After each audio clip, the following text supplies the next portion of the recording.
Hoje estou aqui para comentar um quadrinho relativamente polêmico que é Crise de Identidade. Um quadrinho que mostrou aí os podres dos super-heróis sem pudores, que foi lançado lá em 2004, é 2004? 2004, isso, e que desde então mudou bastante coisa no status da DC Comics, porque isso aqui foi uma crise, como está escrito no nome, mas não foi uma crise que mudou o universo DC Comics, mas mudou o status das histórias que acabaram ficando menos inocentes depois disso aqui. Se você já leu Crise de Identidade, se você nunca leu, vem comigo que a gente vai conversar um pouquinho sobre esse quadrinho no vídeo de hoje. Só queria lembrá-los que, caso você goste desse vídeo, quando você terminar de assistir, deixa ali embaixo seu joinha, que isso ajuda pra caramba o canal. E deixa também seu comentário ali embaixo sobre essa HQ, que eu vou adorar conversar com você sobre ela. Ah, e como sempre, tem link ali embaixo, caso você queira adquirir uma cópia de Crise de Identidade. Sem mais delongas, vamos então ao que importa, que é Crise de Identidade. Esse quadrinho, que foi lançado lá em 2004 em 7 edições pela DC Comics, foi escrito pelo Brad Meltzer e desenhado pelo Hags Morales. O Brad Meltzer, ele já havia trabalhado nos quadrinhos numa série do Arqueiro Verde, mas o currículo dele, o background dele realmente é escrevendo romances. Ele já escreveu diversos romances lá nos Estados Unidos, foi best-seller por não sei quanto tempo seguido, e infelizmente aqui no Brasil os livros dele que foram publicados não pegaram muito. Mas o cara manda bem pra caramba, pelo que eu vi, né, na internet, e ele decidiu entrar no mundo dos quadrinhos aí, primeiro com Arqueiro Verde, e depois ele veio pra Crise de Identidade. E a gente percebe aqui que ele não é um escritor qualquer, porque nós percebemos que o texto desse quadrinho é realmente impecável. Essa série ela foi bem controversa na época, por causa das cenas bem violentas que existem aqui. Inclusive tem uma cena com o Dr. Luz que é realmente difícil de ler, é bem pesada mesmo. E, além disso, existem uns certos retcons que o Brad Meltzer faz aqui na história dos personagens da DC Comics, em alguns personagens, né, que tiram um pouco da inocência que existia ali na Era de Prata dos quadrinhos. E é por isso que essa HQ foi um pouco polêmica quando ela foi lançada, e também esses aqui são alguns dos motivos de que tem gente que não gosta de Crise de Identidade. Mas apesar dessas escolhas um pouco polêmicas aqui por parte do autor, a verdade é que esse quadrinho é muito bem escrito. Ele é uma baita investigação policial pesada, só que envolvendo aqui os personagens da DC Comics. E quando eu falo que isso aqui é bem escrito, eu não estou falando só do roteiro, eu também estou falando dos diálogos, das relações interpessoais que são muito bem trabalhadas, aqui a dinâmica entre alguns personagens. Tem também essa questão dessa perspectiva mais sombria que o Brad Meltzer dá dos super-heróis, não assim num sentido muito megalomaníaco, mas num sentido mais intimista. Você percebe que eles são super-heróis, mas eles precisam fazer escolhas, e às vezes essas escolhas não são as mais puras, entendeu? Eu tô realmente sendo misterioso aqui porque eu não quero dar spoiler, mas alguns personagens dessa HQ fazem uma certa escolha, e essa escolha tem as suas consequências. Mas eu tô me adiantando demais aqui, eu já tô falando pra caramba sobre por que esse quadrinho é bom, e eu ainda nem falei sobre o que ele é. Vamos lá. A primeira edição, e eu juro que o que eu tô falando aqui tá na primeira edição, tá inclusive na sinopse, tá no prefácio, tá em todo lugar. Então, não é spoiler, mas se você não quiser saber nada sobre esse quadrinho, é melhor você parar aqui.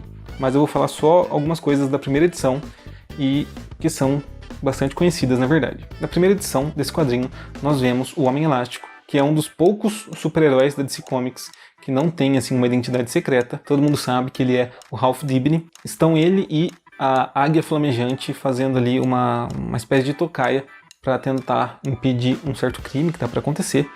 E eles estão conversando tranquilamente sobre como a Sue Dibny, que é a esposa do Homem Elástico, como ela faz sempre uma surpresa no aniversário dele. Como ele é um ótimo investigador, ela cria um mistério e coloca ele dentro desse mistério para ele tentar descobrir o que está acontecendo, e no final ele descobre que na verdade é como se fosse a investigação surpresa de aniversário para ele.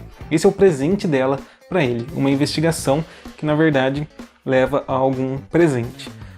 Só que é muito legal como isso é retratado aqui, porque O Ralph, ele conta que ele sabe que a Sue tá sempre tramando algo, e ele mesmo assim entra na onda dela, porque se ela tá se esforçando tanto para fazer isso, ele não quer estragar o barato dela. Então ele entra na brincadeira porque ele ama ela. Só que a Sue sabe que ele sabe, e ela mantém a brincadeira mesmo assim. Então aqui nessa primeira edição nós vemos esse casal sendo construído rapidamente, e você já acha assim o Homem Elástico, que é um personagem do 19º escalão da DC Comics, você já acha ele um personagem muito maneiro. Só em meia edição.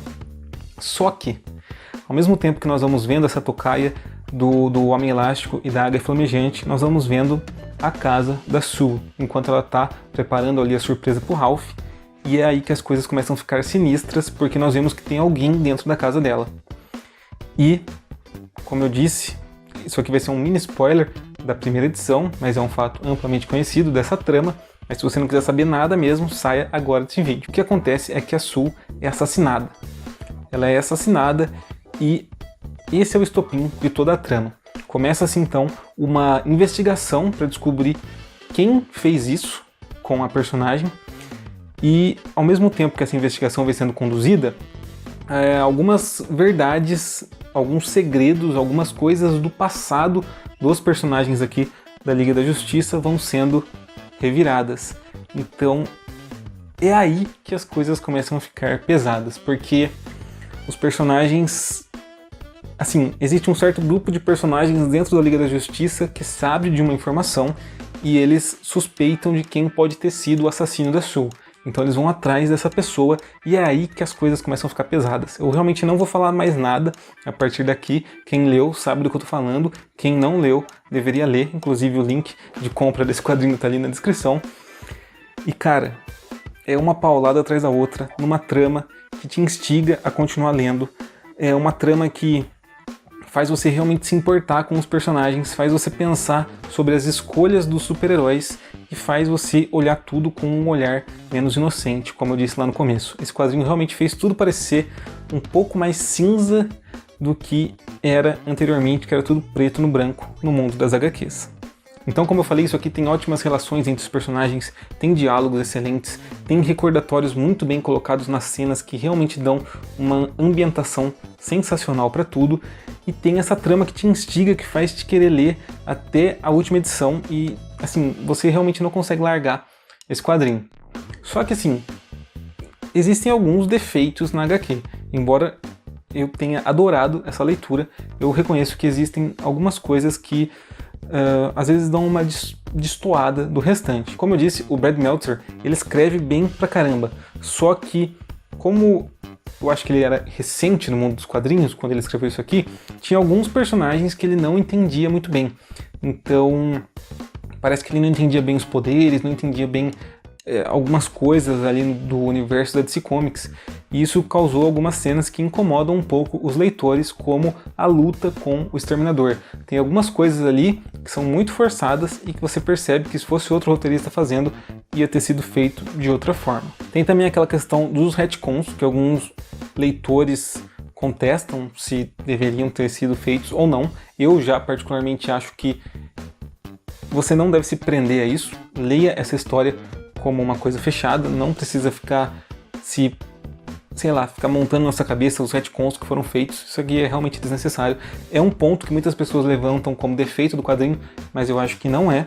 E uma outra questão, que essa sim é um pouco pertinente, é sobre as cenas mais violentas, principalmente aquela que eu falei com o Dr. Luz, que é ali de um cunho de violência sexual, que muitas pessoas acham que ela não precisaria estar na trama. Eu acho que aqui cabe uma discussão, porque isso movimenta a trama, mas realmente poderia ter sido feito de outra forma, uma forma menos agressiva, talvez. E uma coisa assim que eu realmente não curti muito foi que a última edição, ela é um pouquinho apressada.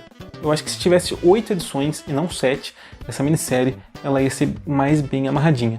Mas o saldo final, ainda assim, é de um quadrinho acima da média, que deveria ser lido por todos, e assim, essa aqui é a menor crise da DC Comics, porque ela é excelente de ler, mas ela não causa grandes mudanças no universo da DC Comics. Ela muda mais o status das histórias do que as histórias em si. E assim, só pra fechar aqui, A arte do Hags Morales é bem legal, ele desenha bem, só não gosto em alguns closes que ele dá assim nos rostos dos personagens. Eu acho que às vezes fica meio esquisito, mas as páginas duplas, as lutas, o restante ele desenha bem pra caramba, principalmente os painéis maiores, assim. Eu só realmente não gosto quando tá dando close que, sei lá, fica meio esquisito. Mas os splash pages e as páginas duplas são sensacionais. A edição da Panini é capa dura, tem um miolo aqui num papel, acho que é papel couché de uma gramatura baixa, um LWC talvez. Não tem erros editoriais nem nada, é um quadrinho bem legal. Assim, o preço dele tá meio salgado, porque ele foi reimpresso esses dias pelo preço de R$ 94,90. Antes estava na faixa dos 68, se eu não me engano. Mas agora está custando R$ 94,90, só que é claro, você consegue pegar com desconto aí na Amazon. Por exemplo, no dia da gravação desse vídeo, você consegue pegar por R$ 54,40, ou seja, com 43% de desconto. Dá uma olhadinha ali embaixo para ver quanto está o desconto no dia do lançamento desse vídeo, mas no dia da gravação está com um desconto bem legal. Enfim, como eu disse, Crise de Identidade é um quadrinho que tem alguns defeitos, mas que continua sendo uma obra acima da média, é uma obra que vale a pena a leitura, porque isso aqui é realmente muito legal. Se você chegou até aqui, gostaria de pedir o seu joinha ali embaixo, se inscreva se você não é inscrito, comenta que a gente conversa lá embaixo, e não se esqueça das suas compras pelos links da Amazon aqui do Soco Foguete, que ajudam esse canal a crescer e ajudam também esse que vos fala a se casar. Enfim, minha gente, já falei demais no vídeo de hoje, então esse aqui foi mais um Soco Foguete, eu vou ficando por aqui e até a próxima.